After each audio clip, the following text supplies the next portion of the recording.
Bonjour, dans cette vidéo, je vais faire une introduction à jQuery. C'est quoi? Euh, Est-ce que je devrais l'utiliser et comment l'utiliser? jQuery, c'est une bibliothèque JavaScript qui a été du côté client, dans le fond, dans votre navigateur, qui a été faite, on a la date ici de création, 2006, on voit que ça fait déjà 15 ans. C'est un signe que ça a traversé ça a traversé le temps. Il faut garder en tête, toutefois, que les problèmes que cette bibliothèque-là voulait résoudre, puis la raison pour laquelle elle a été créée, sont de moins en moins présents. Son but initial, je vais aller sur la page ici. En fait, on voyait que la dernière version a été faite le 2 mars 2021. C'est encore à jour. Le but initial, c'est d'être cross-browser, que votre site web puisse se promener d'un site à l'autre, Firefox, Chrome, Safari, peu importe, et que ça fonctionne bien. Dans le passé, le principal coupable, c'était Internet Explorer, mais si on voulait supporter Internet Explorer, il fallait faire tout le temps quelque chose de spécial pour Internet Explorer, puis les autres navigateurs, habituellement, ils s'entendaient pas mal bien sur la façon de faire. Euh, le problème, c'est qu'Internet Explorer occupait une grosse part de marché. C'est lui qui dictait un petit peu les règles. Il fallait toujours, on ne pouvait pas dire, mais je ne ferai pas mon site pour Internet Explorer. Il fallait toujours faire comme deux versions, dans le fond, un petit peu de certains aspects de votre site. Le but de jQuery, c'est de manipuler le DOM, de faire des changements aux attributs, faire des changements, par exemple, aux classes, se promener dans le DOM aussi, le traverser, gérer les événements. C'est toutes des choses qu'on va faire, qu'on fait déjà en JavaScript pur, mais que dans le passé, euh, si on n'avait pas de jQuery, il fallait faire deux versions. Parce que, par exemple, pour ajouter un événement, maintenant on fait Add Event Listener, mais sur Internet Explorer, c'était pas ça. Fait que là, jQuery me permettait d'unifier seulement une façon de faire. Puis dans jQuery, c'est lui-même qui faisait le if à l'intérieur. If, ben, c'est pas exactement comme ça, mais if Internet Explorer fait ça, else fait autre chose. Et vous aviez juste à dire, mais jQuery va me chercher, ajoute l'événement clic sur tel bouton et il l'ajoutait. Il validait qu'est-ce qu'il pouvait faire puis quelle méthode il devrait utiliser selon le navigateur courant. C'est très utile. Ceci étant dit, c'est de moins en moins utile d'avoir jQuery. Il y a quelques avantages encore. Il y a certaines choses qui sont plus faciles à faire avec jQuery. Et là, la question, pourquoi tu nous en parles? Pourquoi je vous en parle? C'est parce qu'il y a 70 millions de sites, plus ou moins, là, qui ont été faits avec jQuery. Qu'est-ce qui va arriver plus tard? C'est qu'il va y avoir de la maintenance qui va être à faire. Il y a de la maintenance même en ce moment qui doit être en train de se faire sur ces sites-là. Il y en a qui vont être abandonnés, on s'entend. C'est pas nécessairement tout le temps qu'on fait une refonte d'un site. Des fois, on va arriver et on va dire ah, rajoute-moi telle fonctionnalité. Mais si jQuery est là, vous devez être capable d'utiliser jQuery. Il est déjà dans le projet, utilisez-le. C'est ce qu'on appelle l'évolution. Faire évoluer les sites, mais souvent, on ne refait pas le site au complet, on ne décide pas, oh, jQuery c'est pas bon, je l'enlève, mais là, vous allez vous refaire le site au complet vous-même. Après ça, il va falloir retester tous vos changements. En fait, tout ce qui fonctionnait avant, il faut s'assurer que ça fonctionne encore. Fait que normalement, quand jQuery est déjà dans votre projet, puis il va être dans plein de projets différents. D'ailleurs, si vous créez un projet avec Visual Studio, habituellement, il vient avec. Il vient avec jQuery, puis il vient avec Bootstrap aussi. C'est jQuery, c'est partout. C'est la bibliothèque JavaScript la plus populaire de tous les temps, du moins aujourd'hui. Euh, Ceci étant dit, comment on fait pour l'utiliser? Il y a plusieurs façons de l'utiliser. Là, je suis sur le site officiel jQuery.com. Ici. Il y a photo de produit d'ailleurs, le jQuery UI ici, qui me permet de faire différentes autres choses que ici. Excusez-moi, jQuery Mobile pour le mobile, qui est à ne plus utiliser non plus. Ça n'a pas été utilisé longtemps. À partir du moment où est-ce qu'on avait qu'on a eu des plateformes qui étaient plus robustes pour développer sur le téléphone. Avant ça, on faisait un site pour le téléphone et un site pour les ordinateurs. Maintenant, on fait un site puis on s'assure qu'il est responsive. Ça, c'est plus utilisé. Puis il y a d'autres librairies ici. Ça, c'est pour la qualité du code ici.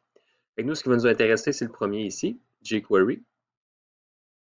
Et peut-être le deuxième ici. Là, vous pouvez aller le télécharger. Je fais download. On voit que la version 1.x et la version 2.x ne sont plus mises à jour. Nous, on va prendre la dernière version. Vous pouvez le télécharger comme ça. Je clique sur Download jQuery. Je regarde ici. J'ai différents liens jQuery, la version 3.6, 3.6, 3.6. Là, il y a différentes versions. Compressées, non compressées. Mapfile, mais ça permet de faire un lien pour la version compressée, là, pour être capable de débugger. On n'a pas vraiment besoin. Souvent, on ne débuggera pas JavaScript, c'est pas notre on ne débuggera pas jQuery, c'est pas notre code. Ça ici. Donc, on pourrait prendre la version ici. Si jamais vous n'avez pas besoin de Ajax et des effets, vous pouvez prendre une version Slim ici. Là, c'est quoi Ajax? Ajax, vous allez voir ça dans un autre cours plus tard. C'est grossièrement de faire des appels au serveur dans votre page sans avoir à rafraîchir la page. Vous l'avez déjà vu plein de fois sans vous en rendre compte. Que je peux aller rapidement sur Facebook voir un exemple. Ici.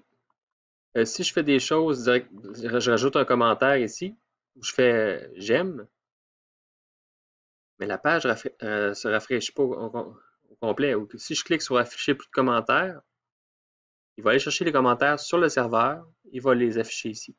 Mais ma page n'a pas rechargé. C'est ce qu'on appelle du Ajax. Si vous n'avez pas de besoin dans votre projet, ici, quand vous êtes dans le F12, là, dans la console, Network XHR, mais c'est vos commandes Ajax. Si je m'en vais faire un j'aime, j'imagine que ça va lancer on voit que ça a lancé quelque chose ici. Je vais juste l'enlever. Je ne sais pas sur quoi j'ai dit j'aime. Ça a lancé du Ajax. Si vous n'avez pas de besoin, vous pouvez prendre la version Slim, sinon vous pouvez prendre la version normale. Vous pouvez prendre la version compressée, il n'y a pas de problème. Je peux faire ça ici.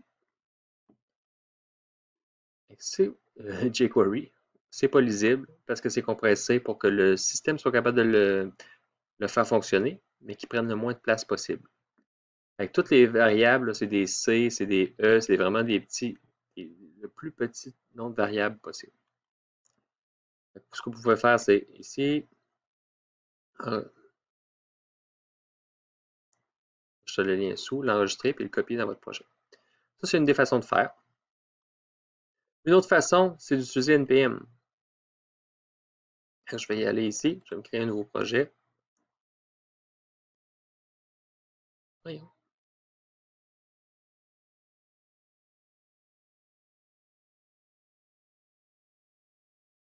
Je ne sais pas trop.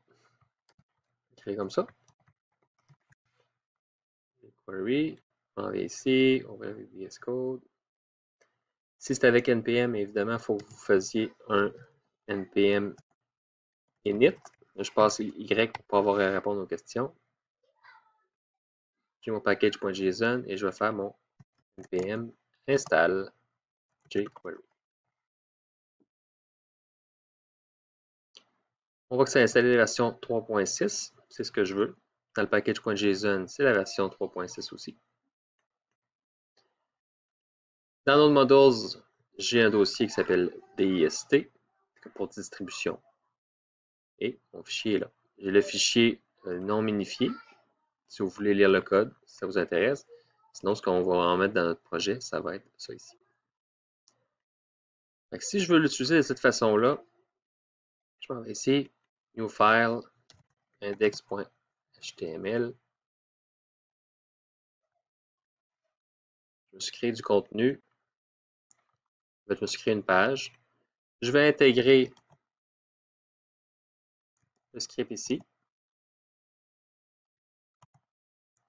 Node models, jQuery, test et minifie. Comme ça. Vous pouvez le mettre aussi dans le bas ici, si vous aimez mieux. C'est vraiment une question de préférence et d'optimisation. On peut le mettre en haut ici, c'est juste que ça va ralentir un petit peu le chargement peut-être de la page. Ça dépend du navigateur aussi, j'imagine. Mais je le mets en haut. Sinon, j'aurais pu le mettre en bas ici. Mais assurez-vous que si vous le mettez, peu importe où ce que vous le mettez, mais que votre code à vous soit dans un autre script qui soit en dessous.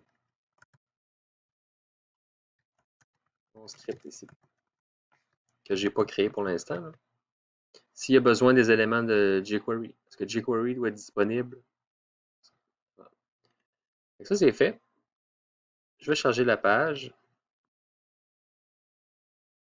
Et j'ai rien dans ma page. Je vais juste aller mettre au moins un H1 ou quelque chose.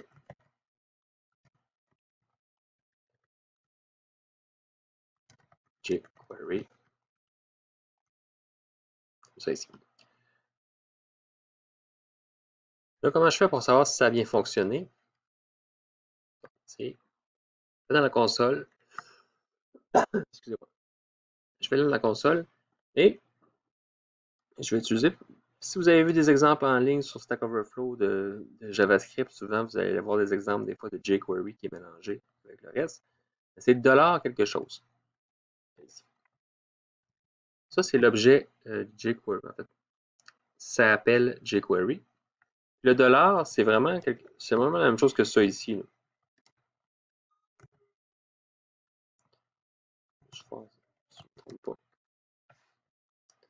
Je pense que j'ai pas mis.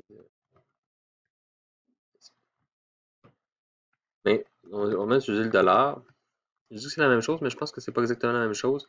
C'est vraiment le $ qu'on va utiliser, qui est vraiment pas long. Au lieu de faire document.get elements by tag name, par exemple, moi je vais juste avoir à faire ça ici.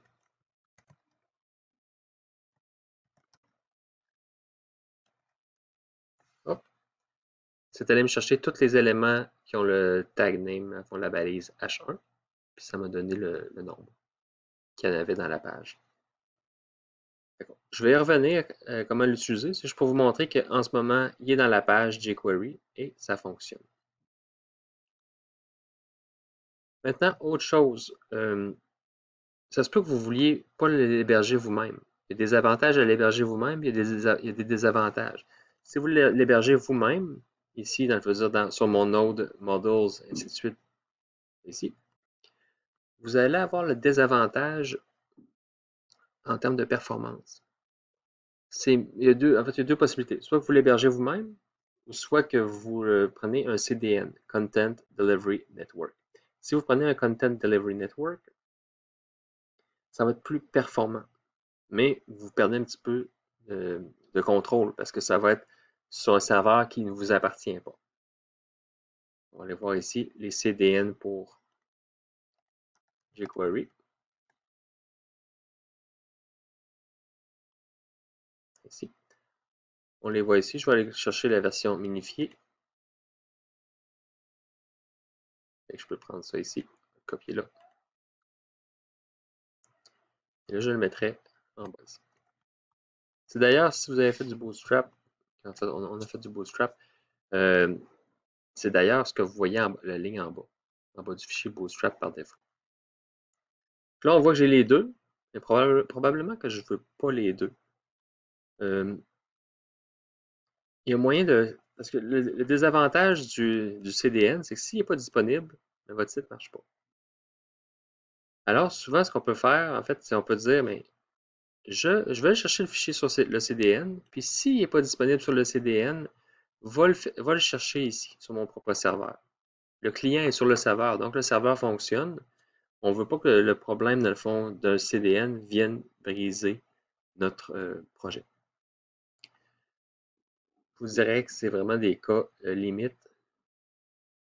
Seulement ça fonctionne très bien. Je ne suis pas obligé de faire ce qu'on appelle en anglais un fallback. d'avoir un plan B. Je vais aller chercher en ligne la solution. Je vais vous le mettre ici. Consciemment, ici, on exécute un script. La balise script. En fait, je vais vous le mettre dans mon propre projet. C'est ici.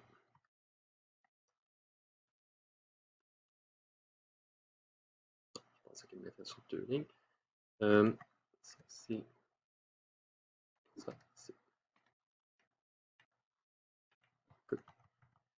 Ce que ça va faire, en fait, je vais enlever ça ici. En local, ça va être... je vais le copier directement.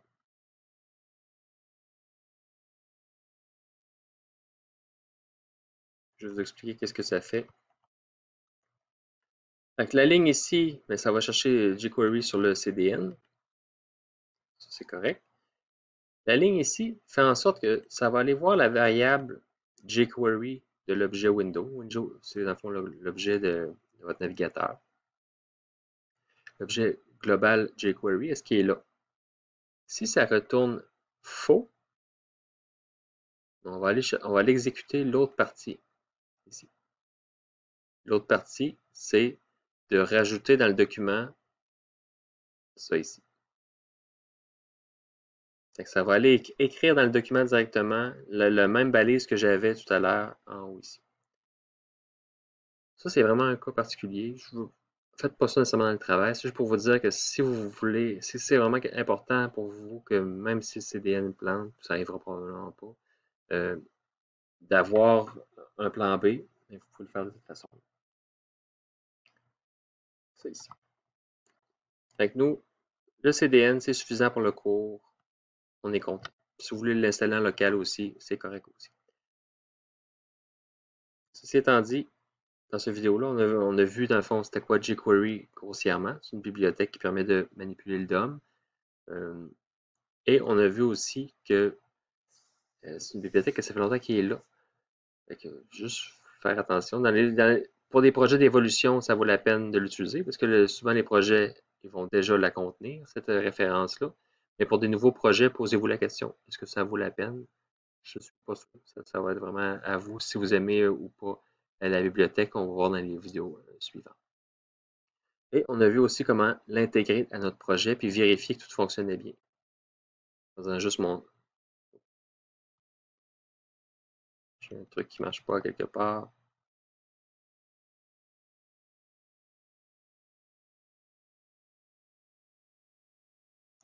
Je vais regarder, je pense que j'ai un guillemet qui n'est pas correct là quelque part. C'est pour ça que j'ai ça ici. Juste de faire un élément dans votre page, et ça va vous dire que ça fonctionne. Dans les prochaines vidéos, on va voir comment l'utiliser, qu'est-ce que je peux faire avec ça, pourquoi c'est intéressant.